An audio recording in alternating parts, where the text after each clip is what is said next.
Salutare tuturor, eu sunt Brudu Valentin și bine v-am regăsit la cea de-a noua etapă, mai exact ultima etapă.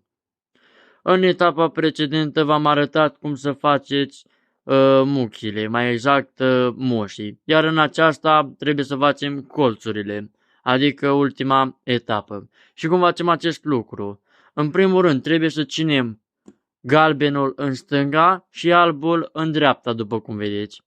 Și ce trebuie să facem? Trebuie să căutăm un colț care este pus la locul lui. Acesta este pus la locul lui, colțul din trei culori. Nu este pus la locul lui, fiindcă dacă aici este roșu, și aici trebuie să fie roșu. Dacă aici este albastru, și aici trebuie să fie albastru. Următorul, acesta este pus la locul lui. Nu, nici acesta, dar acesta. Nu, nici acesta, dar acesta desigur că da, vedeți? Galben cu galben, roșu cu roșu și verde cu verde, după cum vedeți. Este pus la locul lui. Și ce facem cu acest colț? Deci acest colț facem așa, nu-l ținem în jos, îl ținem fix aici îl ținem. Deci aici este colțul, vedeți? Îl ținem așa. Și acum trebuie să învățăm o nouă formulă, care se numește curent. Deci facem așa. Curent, deschidem ochii. Curent, închidem ochii. Și acum ne ducem pe 2 ani în Londra. Deci pe 2 ani. 1 an, 2 ani. Și acum repetăm. Curent, deschidem ochii pe partea stângă. Curent, închidem ochii. Și noi acum ne întoarcem în Londra pe 2 ani. 1 an, 2 ani. Și după cum vedeți, în cazul meu, mi s-a rezolvat cubul, dar dacă la voi nu s-a rezolvat cubul, asta înseamnă că mai trebuie să mai faceți încă o dată. Hai să mai vă dau încă un exemplu. Bun, deci avem acest exemplu. Aici deci cine mai întâi așa, cum am spus, cu galben în stânga și alb în dreapta. Căutăm un colț, după cum îl vedem, este acesta, care este pus la locul lui și facem așa. Nu-l ținem nici așa și îl ținem fix aici îl ținem, după cum am spus. Și acum trebuie să facem acea formulă, curent. Hai să vă spun din nou. Curent, deschidem ochii. Curent, închidem ochii. Și acum ne ducem pe 2 ani în Londra. 1 an, deci 1 an, 2 ani. Și acum din nou. Curent, deschidem ochii pe partea asta la altă. Curent, închidem ochii. Și ne ducem pe 2 ani înapoi.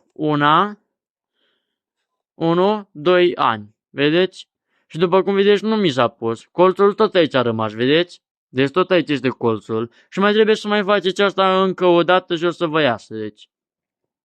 Din nou, curent, deschidem ochii. Curent, închidem ochii. Și noi acum ne ducem pe 2 ani în Londra. 1 an, 2 ani. Bun. Și acum facem din nou. Curent, deschidem ochii pe stânga.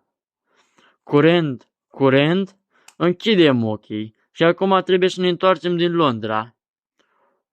1 an, 2 ani.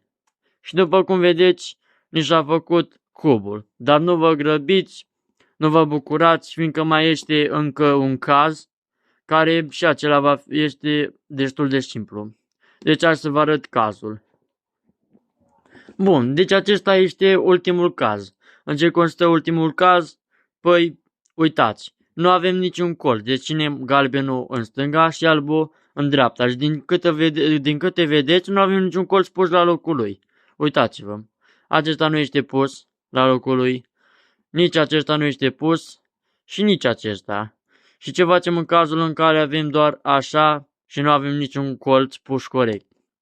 Păi, ei bine, facem din orice unghi, adică ținem galbenul în stânga și albul în dreapta, numai că noi putem face și de aici și de aici aceeași metodă. Și de aici și de aici, de oriunde. Deci, dacă avem acest caz.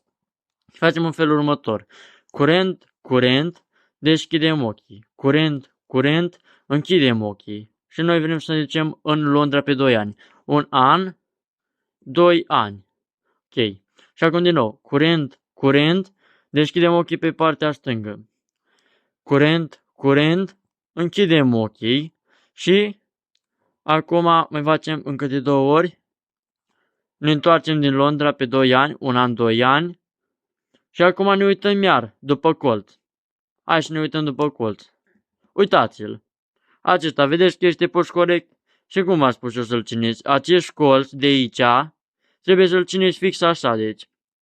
Deci fix aici. Și acum trebuie să faceți o dată sau de 2 ori. Dacă din prima nu vi s-a făcut cubul, din a doua dată sigur vi se va face. Deci hai să facem din nou. Curent, deschidem ochii. Curent, închidem ochii. Și vrem să ne ducem în Anglia pe 2 ani. 1 an, 2 ani. Bun. Și acum din nou. Curent, deschidem ochii. Curent, închidem ochii. Și acum mai dăm încă de 2 ori ca să ne întoarcem din Londra. Bun, deci 1 an și 2 ani. Și după cum vedeți, cam atât a fost. Tot ce vă rămâne de făcut este să le învățați pe toate. Și cam atât a fost cu aceste etape, deci. Felicitări dacă ați făcut cubul și vă rog frumos să-mi scrieți în comentarii dacă am putut să vă ajut să rezolvați cubul Rubik. O să mai fac încă o parte sau poate chiar mai multe în care o să mai vă explic câte ceva. Asta, desigur, după ce învățați să faceți cubul.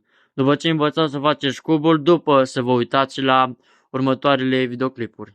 Eu am fost Brudu Valentin, așa că vă mulțumesc pentru vizionare și pentru că ați ales să învățați de la mine.